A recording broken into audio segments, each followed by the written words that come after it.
As the NFT market explodes, a young artist named Maya sees an opportunity to finally make a living from her passion.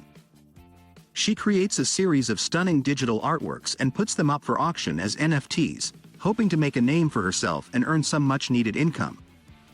But just as her first auction is about to end, she receives a mysterious message from a buyer who offers her a deal too good to refuse. They will buy all of her NFTs for an astronomical sum, far beyond what she had hoped to earn. Maya is ecstatic, but as she begins to dig deeper, she realizes that the buyer's identity is shrouded in secrecy, and the payment is being made with an obscure cryptocurrency that she's never heard of. As she struggles to uncover the truth behind this mysterious buyer, she becomes entangled in a web of intrigue and danger, leading her on a thrilling adventure to uncover the true nature of the NFT market and the people who control it. Chapter 1. Our story begins in Paris, where the Mona Lisa is on display in the Louvre, valued at over $800 million. But why is this 30 by 20-inch painting so valuable? The answer lies in its uniqueness and cultural significance. In the digital world, establishing ownership and provenance is much more challenging.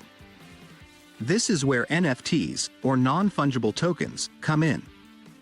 In this story, we'll explore how NFTs solve this problem and the opportunities they present for collectors and investors. Along the way, we'll discover how blockchain technology helps solve online piracy, the difference between fungible and non-fungible assets, and how to buy, make, and sell NFTs. Join us on this fascinating journey into the world of NFTs, where digital art and technology converge to create a new frontier of value and ownership.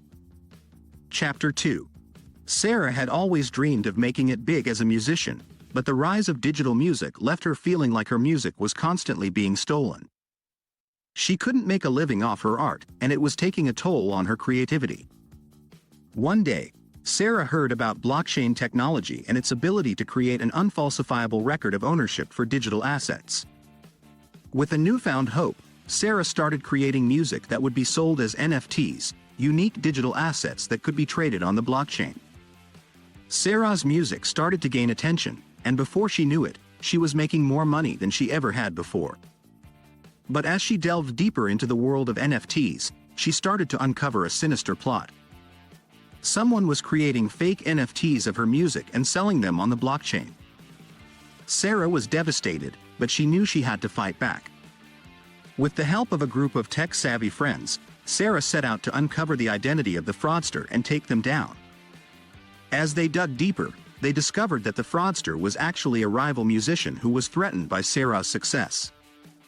They had hired a group of hackers to create fake NFTs and had been using them to steal her profits.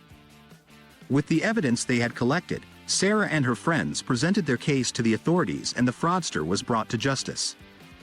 Thanks to blockchain technology, Sarah's music was safe once again, and she was able to continue creating and sharing her art with the world.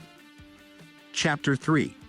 Deep in the virtual world, there was an NFT collector known as the Phantom. No one knew who he was or where he came from, but his collection was legendary. His vault housed some of the rarest and most valuable NFTs ever created, and the blockchain proved that they were all one of a kind. One day, a group of hackers tried to steal the Phantom's collection, but they were quickly thwarted by the blockchain's security measures.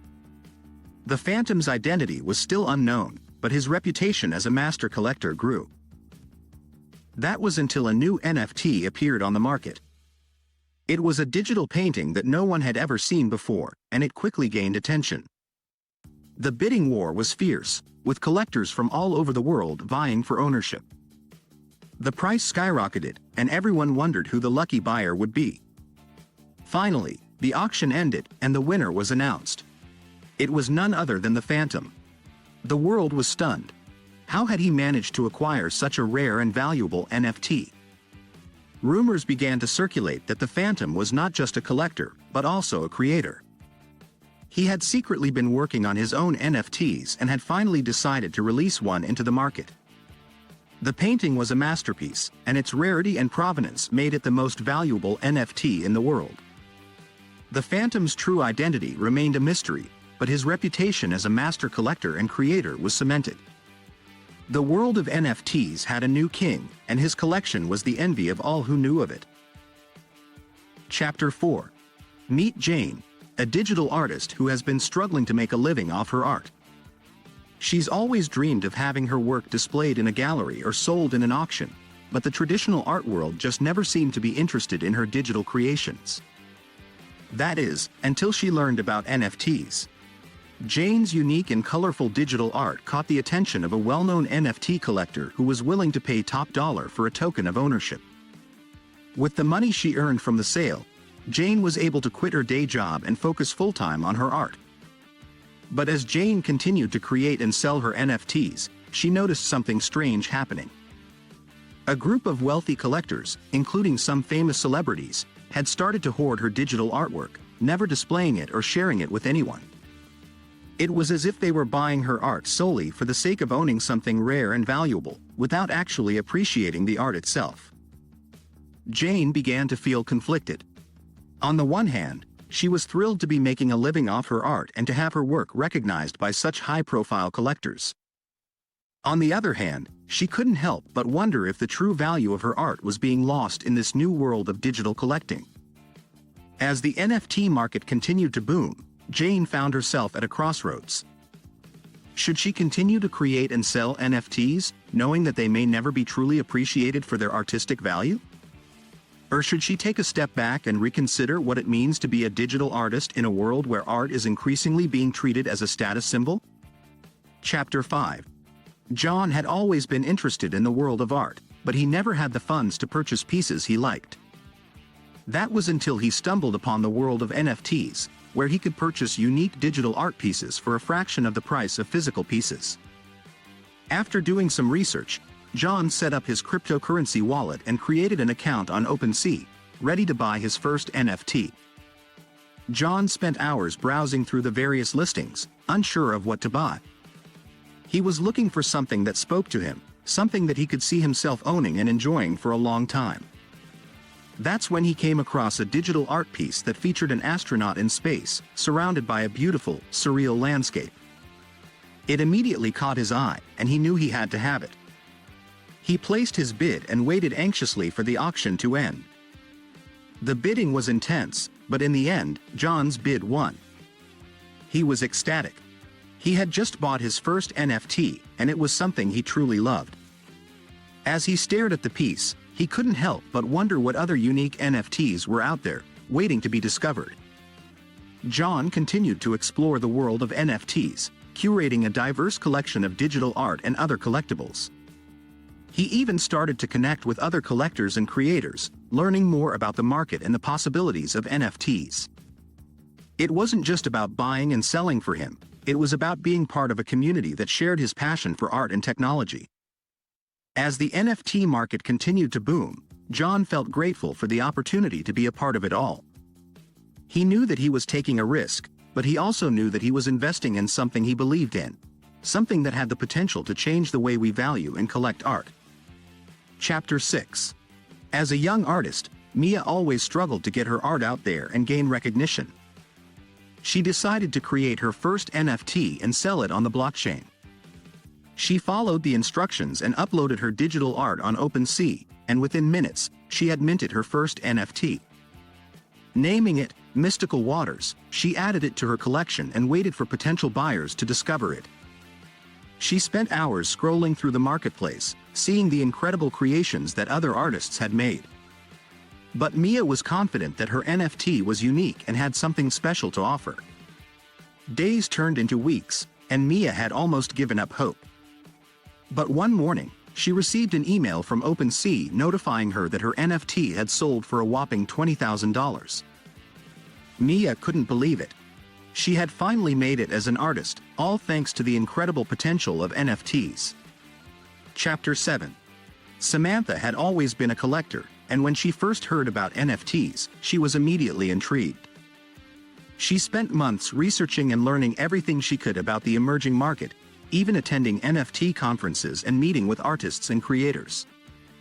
Finally, she felt confident enough to create her own NFT, a unique digital artwork that she had spent countless hours designing.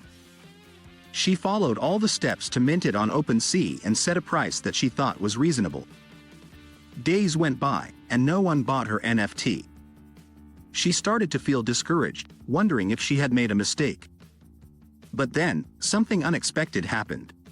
A well-known collector reached out to her, offering to buy the NFT for a much higher price than she had listed. Samantha was shocked and thrilled. She had never thought her artwork would be worth so much, and the offer validated all her hard work and dedication. She accepted the offer and realized that the NFT market was all about demand and belief in the value of the art. From then on, Samantha was hooked. She continued to create and sell NFTs, using a variety of methods to sell them, from setting a price to waiting for offers to starting auctions. Each sale was a new adventure, and she loved the rush of excitement and uncertainty that came with it. For Samantha, NFTs were more than just a financial investment. They were a way to connect with the art world and be a part of a groundbreaking new movement. And with her passion and expertise, she knew she would always be one step ahead in the NFT game. Summary: in the world of NFTs, the value of an item is determined by demand and scarcity, just like in the analog world of collecting. Whether it's a Renaissance painting or a blockchain token, the rarer an item is, the more valuable it becomes. The urge to collect is universal and strong, driving people to bid on ultra-rare objects to complete their collections. NFTs are the digital version of collectibles, and the same dynamic applies. Scarcity plus demand equals rising value. The world of NFTs is constantly evolving, and the possibilities are endless for both creators and collectors. Now, the insights and knowledge I gained from reading the NFT Handbook were phenomenal. I highly recommend it. Thank you for taking the time to watch, and if you found value in this video, be sure to hit that like button and subscribe to my channel for more great content. Trust me, you won't regret it.